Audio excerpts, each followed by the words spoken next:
on the roll, making sure we have 5 people. So please indicate if you're present. Mr. Delisle. Present. Mr. Shannon. Here. Mr. Bennett. Here.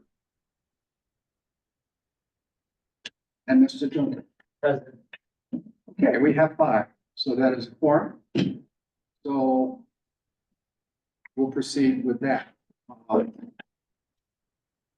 first topic on our agenda is somebody who wants to withdraw. And I think they're just withdrawing without prejudice completely, right? So I don't think there's anybody here to talk about that. Would somebody like to make a motion to have them withdraw without prejudice?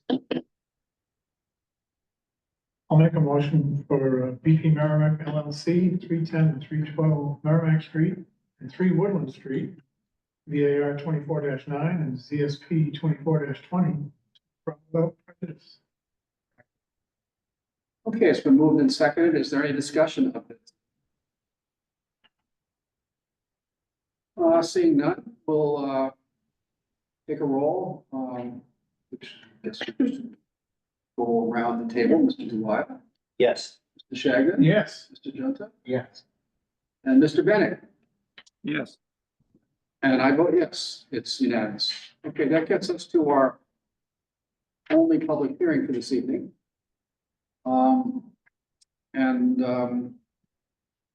I guess we'll open the public hearing. And this is a public hearing for a special permit. I don't have it in front of me, but it's for Milk Street. Oh, here it is up here. On 51 Milk Street, a special permit for nonconformities to construct a single-story addition extending the nonconforming rear yard setback. The way we do these hearings is we hear first from the presenter. Then we hear from anybody else who'd like to speak, either here or online. Then we have any questions from the board members. Then we have deliberations from the board members, and then we vote. It takes 4 to 5 votes. So is somebody here to present this topic? Yeah, so if you could come to the microphone and introduce yourself, we can get underway.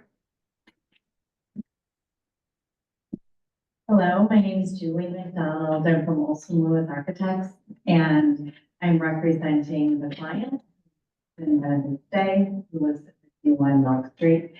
I said, you know, it's going to be a couple minutes. I'll let you know, and you can head on over. So she wanted to be here. So I apologize that she's not, but she still may make it. I think I can follow along pretty well. It's a little bit hard for me to see, but I'm happy to walk you through it. I think if we want to just to go through the slides, but I think this image really tells it all. It's 51 Milk Street is attached. It was originally both sides of the house, so it's not a family. It was split at some time historically. So you'll see that our property is what is actually the rear yard is the dividing line between the 2 halves. And because it's a corner lot and Franklin Street is the longer of the 2 sides, as you know, and that becomes the front. And so the back property line, again, is that dividing line between the 2 halves of the home. And this property, the required setback is 25 feet. And so virtually the whole almost the entire house is within the setback. I guess that might be helpful. The existing home, again, the property we're looking at is the right side if you're looking at the upper photo. And that's the Franklin Street elevation where we do the addition. And then that's the front. The front personally. These photos are helpful. This is, I have, if you want handouts, if you want to see something close, I can show you, but the right side is the proposed. Thank you for zooming in on that. So you'll see we're kind of we're tucking an addition into next to the L. So the large part of the house is page down, shorter, a little bit shorter, narrower side is at the page up. And we're adding a one-story addition in the kind of in the bend there.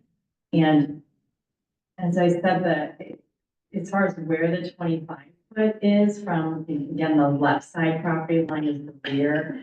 25 feet brings us to that outside upper corner of our addition. So again, the existing house is entirely within that rear yard setback. So our addition almost of necessity has to be there as well, and it is making the non-conformity worse because in that setback. As far as the other, I think the zoning matrix kind of describes it, but as far as the other constraints, setback wise, we aren't making them any worse. Except the front yard setback, we're currently at 30 foot, 30 and 1/2 feet, and we're going to be at 25 foot one. So, be per required, making that, closer to Franklin Street. The front yard setback is existing, non-conforming, no change. Oh, I'm sorry, the front yard on Mill Street of the secondary. And the rear setback we talked about, and then the side setback is changing. So I think this relief we're seeking is for rear yard.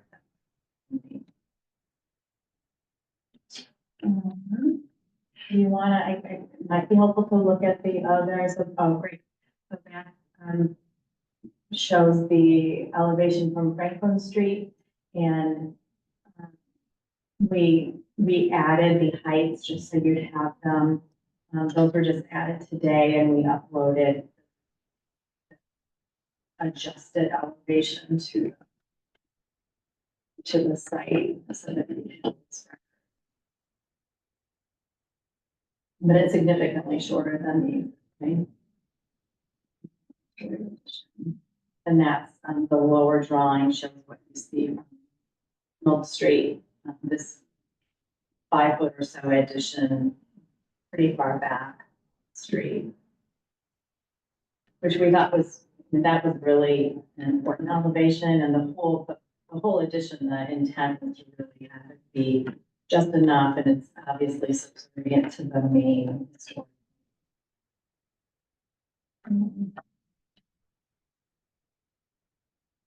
Any questions as I move forward?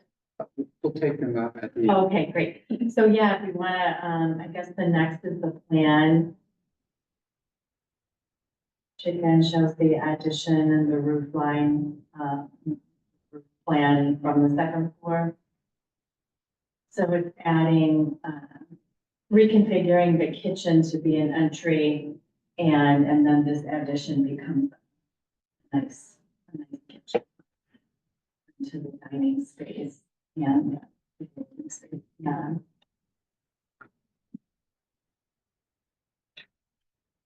I think the final is the demolition plan.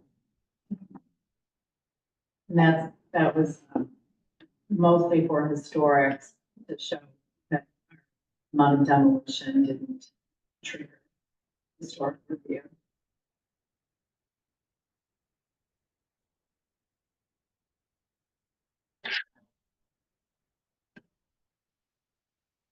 I think that describes it. I'm good if you wanna ask a question. Okay, well, what we do is, once you're done, we see if anybody, sometimes we get neighbors or somebody else who wants to talk, so we give people a chance. Okay, great. And then last, Okay, perfect. Okay, thank you. so, we'll close the presentation part of the hearing, and now we're up to the comments from anybody in the community who would like to comment. But I don't see anybody else in the room. Do we have anybody else online? There's one person online, but their hand is not up. I see a Barbara Kane online. If you would like to comment, you just push the raise my hand button. And you can, we'll recognize you and you can comment.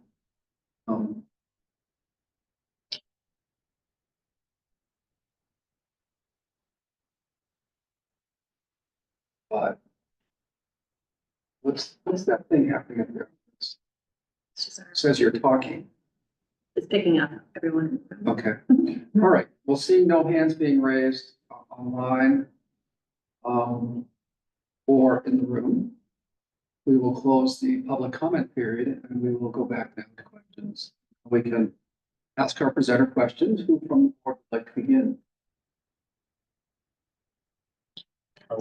Yes, Larry. So I'm just a little bit confused, is when you're looking at the drawings, little shaded area, is that what you're building? It's hard to Yeah. decipher these drawings. Yeah, that's one. Oh, and I have a large one, if it would be helpful to see it in person. Okay. Then you said this home is actually two homes. The building, it's two properties. So that is not touching the other property, or? No. No, It's not. if you wanted to go back to the site plan or even There's a lot of property there in regards to these two different houses. yeah, so what we were seeing in that elevation, so within the yellow is all this property. So when we were looking in that direction, you're seeing right where the cursor is, that's the back of the L. That's where the little gable addition is going, and everything towards me on the property is that bigger part of the house. It's a half. It's a half house, so I mean, it was originally single. I'm with you, okay. Yeah. And did you say you considered Franklin Street to be the front of the home? No, well, we never thought of that until we started looking at the zoning. And it's per the zoning in Yeah. Newburyport. Because So the front door is on Milk Street. of course, yeah, Yeah. but it's how zoning looks at it. There's a front. There's a I'm looking private at pictures front. of it online and I'm like, okay. It's based on, every town is different, but Yeah. in Newburyport, it's based on the length of Makes sense. the corner, yeah, the longer of the two. So what you're building then is really not, no one's gonna see it. It doesn't affect the other side of the house. People behind you, it's quite a distance. People across the street, it's quite a distance. And you're building on your own piece of land there. You just have some. I understand now. Right. That's Anybody the else? homeowner.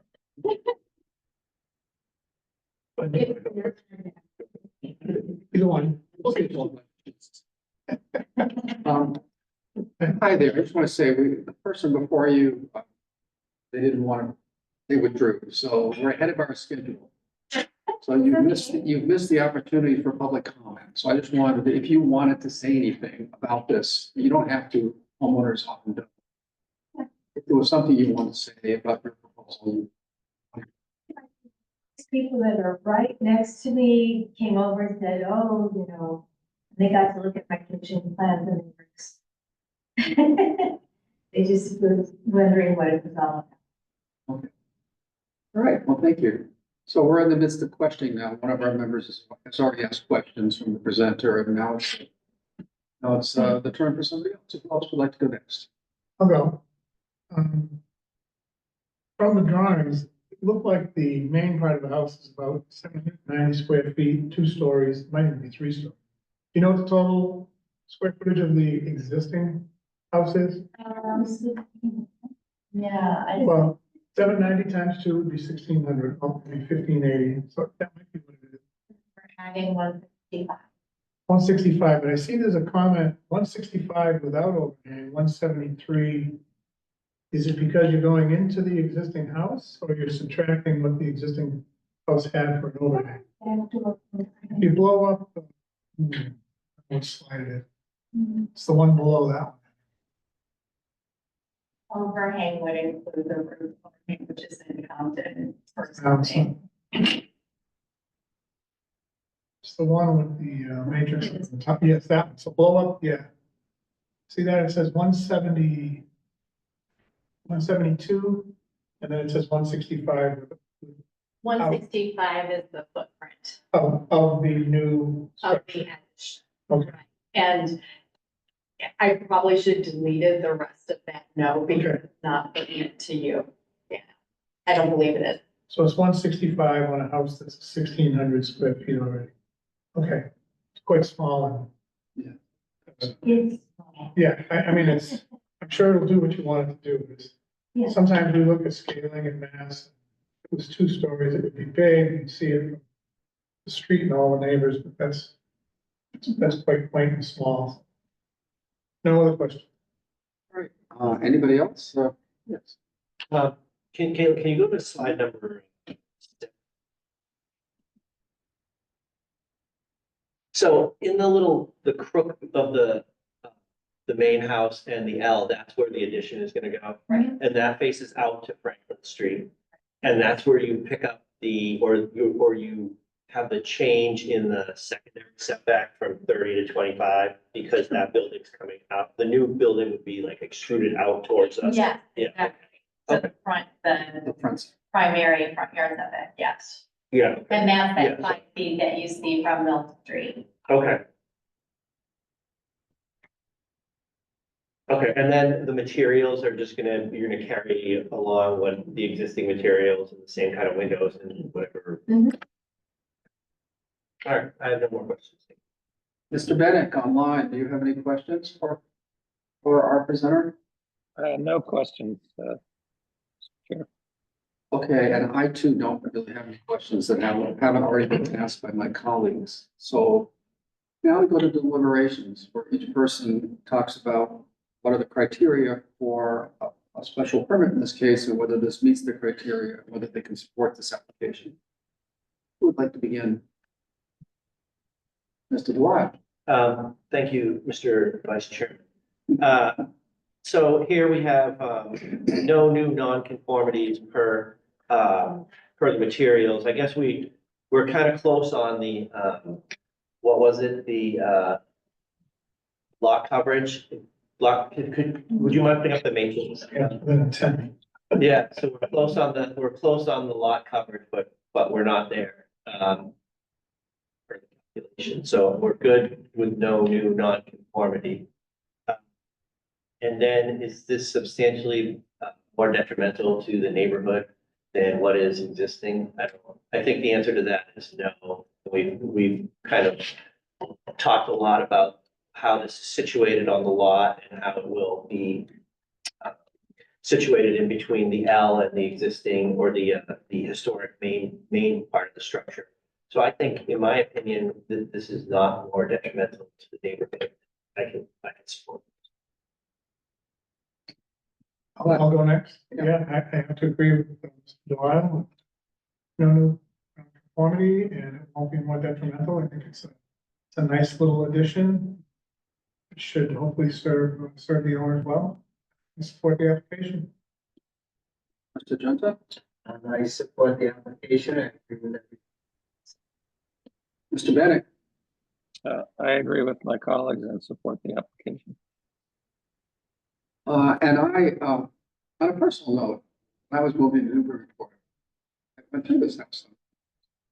And I love this house. It's a lovely house. My wife, similar to character. it's really pretty. And it's very unusual to have a big, I used to think it was a side yard, but I guess I learned tonight. But it's very unusual in the South End to have that big piece of green space.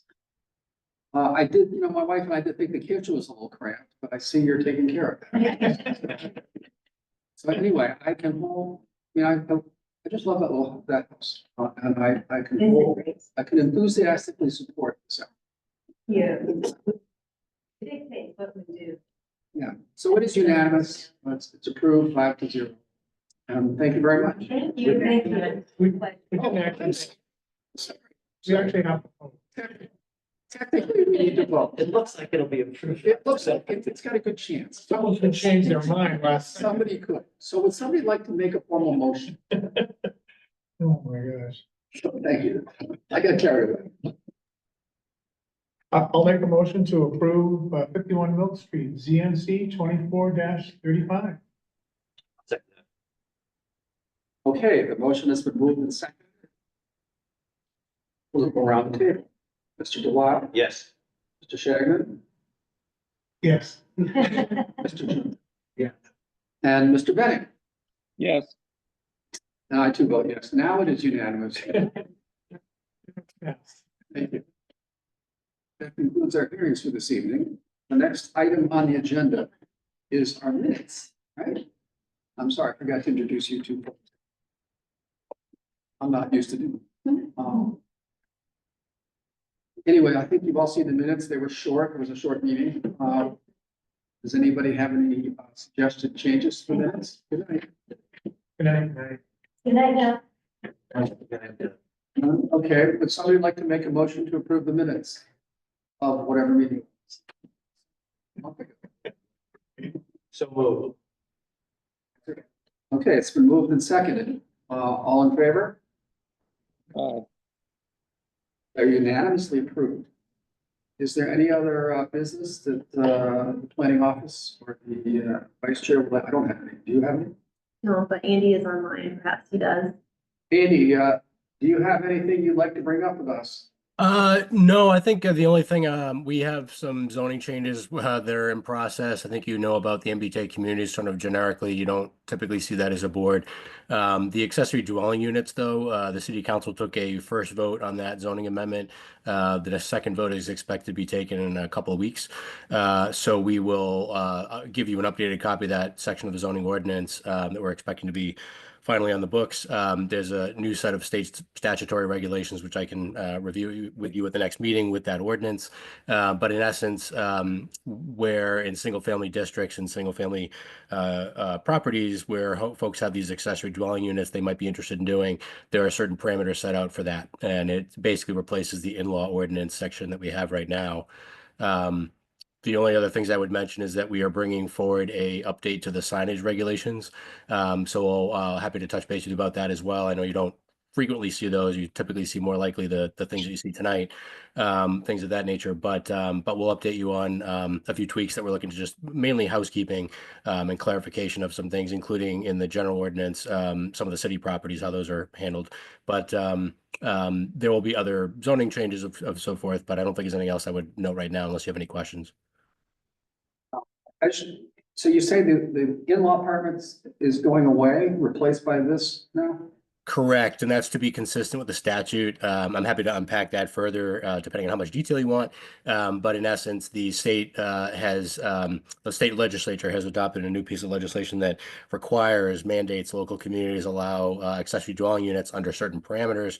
And this goes into effect on February 2nd. It overrides any inconsistent local regulations. And so we've been working with the city council to adopt new regulations that would be enforceable under the new regulations and consistent with the statute. So they're not, nothing in there is sort of struck, if you will. So that's in essence what's happening.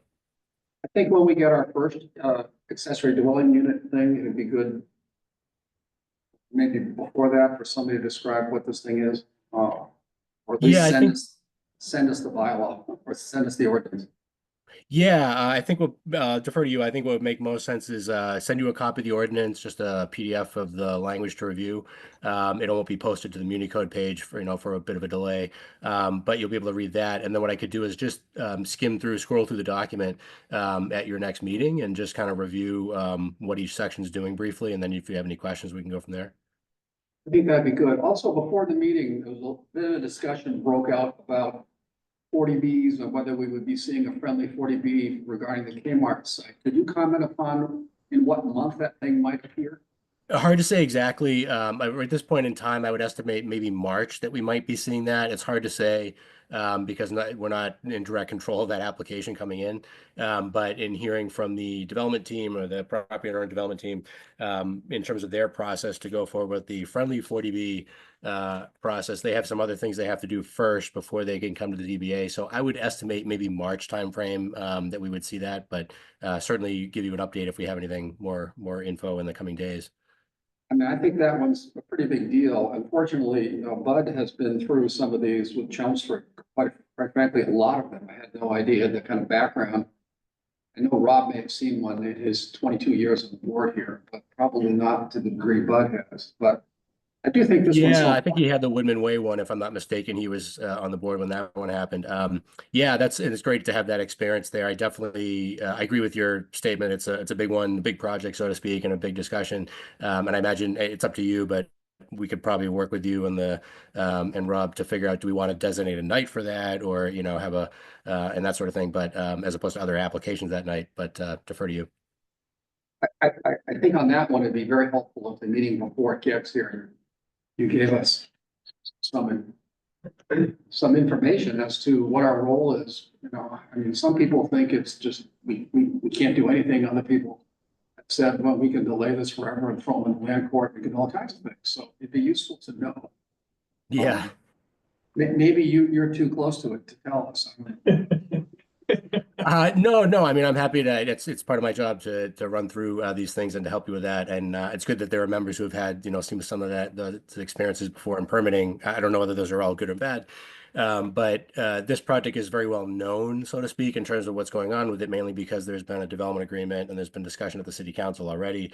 I'm sure all of you have some familiarity with it. So it's relatively a known quantity in the sense that we're seeing it move ahead and will likely come to the ZBA as the same project or plans that we saw previously with maybe some minor tweaks. So there's nothing that's changed along those lines. The scale of it is much larger, I would say, than we might typically allow in zoning. If we were to adopt zoning, under 100% unilateral local control. But because of the lack of safe harbor status with the 10% housing in our community being less than that number, there's an opening there, so to speak, in the permit process under a state statute, 40B. And so we decided to work in partnership with the property owner and developer to try to get the best possible outcome for the city. And so there's a couple of other things that were covered as part of that development agreement, including things like safe harbor status, long-term affordability, and rental benefits where we've lost rentals over the years. But in essence, your job, I just sort of answer your question in simple terms, the job of your board will be to grant, and there'll be a list in the application, grant waivers, essentially the equivalent of variances from any applicable local regulations that may need to be waived or reduced in some format in order to facilitate that particular project, as it is.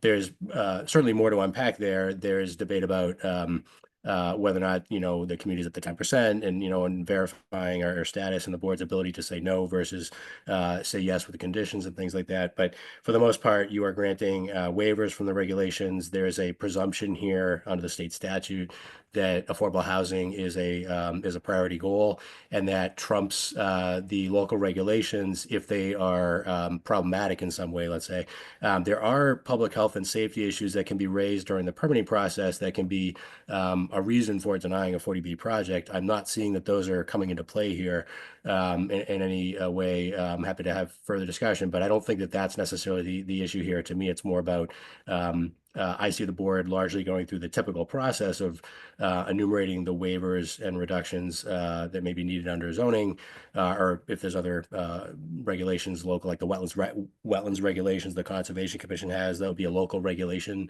that gets superseded here and bulked in with the application to you. But here, there's not really any wetland impacts that are happening, so we wouldn't see that. So it basically like your normal procedure for granting relief, more like akin to a variance.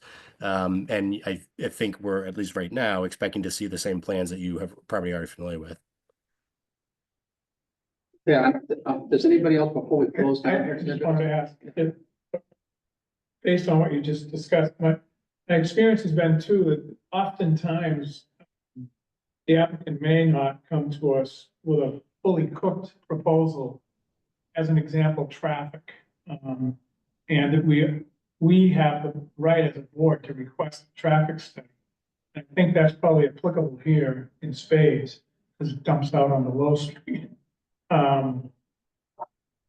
I assume things like that, wastewater management's another one, you know, this is a pretty big building that's gonna dump a lot of Yes. water somewhere. Yes, 100%. I would definitely recommend and support and agree with your authority to call for a peer review. I think the development team expects that. And in several different areas, we would work with the Department of Public Services on some. Definitely agree with the queuing that happens on Low Street with Story Ave, although Story Ave is Mass DOT's jurisdiction, and so we don't have a lot of ability to modify that, and that, you know, that's largely in their control. There could be some signalization improvements, sort of more minor things that might happen also at the top end of the plaza, where it meets with Story Ave. But I think, you know, in my mind, I've been contemplating, you know, might it be beneficial to have something like a smaller roundabout at the bottom of where the driveway comes down to Low Street, because there's a constant queuing issue that's happening and the turning movements that will increase with cars coming and going from that. You know, it's already a heavily trafficked area, so I don't know it's going to add a significant demand over what's already happening in the area per se. But certainly because of the turning movements, at least, it would seem to me, it makes sense possibly to consider something like a roundabout, but that would require some coordination between the development team and the city in terms of right of way and design and so forth. It would be beneficial to have those improvements done here with this project. I know there's a propensity in the development projects to sort of say, well, we'll deal with that later on. This is only the first building, there'll be future things. It would be beneficial to try to get that addressed now as part of this project in some way. Whatever that improvement is, if there's any improvements for both pedestrians, bicycles, and vehicles, because there is no signalized control at the bottom of that intersection right now. I mean, yeah, I guess in my experience, there's probably 5 or 6 avenues where a peer review might come into play. And I guess before we even open the hearing, it might be smart of us to at least discuss, you know, what we might do. And I know one of the ones we ended up doing in our town was actually the fire department to come in and do a review. That could they get their ladder to turn around one end of the building? I know a lot of times the design has that in it. I guess there's some type of dollhouse, you know, configuration they do where they run a truck around on a computer and make sure they can turn around to fight the fire. So Yeah, most definitely. I think we would have both a civil engineering review, stormwater design review, and things like that truck turning movement template provided to the fire department, and also probably some one-on-one meetings, you know, with a few city departments during the process, to give you all that feedback from city agencies, whether it be water capacity, sewer capacity, infrastructure that might need to be upgraded in any way, where utilities tie in with the street, so we can be very specific about what upgrades the development is you know, placing another demand, let's say, there, and they therefore need to mitigate that. So I definitely agree with having that peer review, and the fire department access, hydrant locations, things like that would all be as part of that as well. yeah, Yeah, I think you bring up a great point. I mean, I think we should maybe in February, before this thing gets here, have a discussion. Maybe we would lead the so discussion. the kind of avenues we might find ourselves having to run down. Yeah, exactly. We request a peer review. A lot of Yeah, times. Yeah, if you local want, we can residents- just add that as a discussion item at the end of your agenda, and we can, you know, similar to the ADU ordinance, maybe after recap what's going on there, we can just switch to this subject and then run through any particular questions, concerns folks have. We can line up so that, you know, for instance, we're able to mobilize the peer review as soon as something's coming in, you know, and so forth. A lot more concerned about this one than the ADU. Yeah, ADU, understandable. Yeah, understandable. we've been doing It's a lot. much larger project than your board usually sees, typically, so. You know, this is a very big project. I can imagine quite a bit of butter concern. I've already read about a bunch of it in Oh, paper. yeah. Okay, well, I guess there's nothing else on that. I think we're ready to adjourn. Yeah. Okay. So we want to move the adjourn? Yeah. It's been moved, I second. All okay. We're adjourned.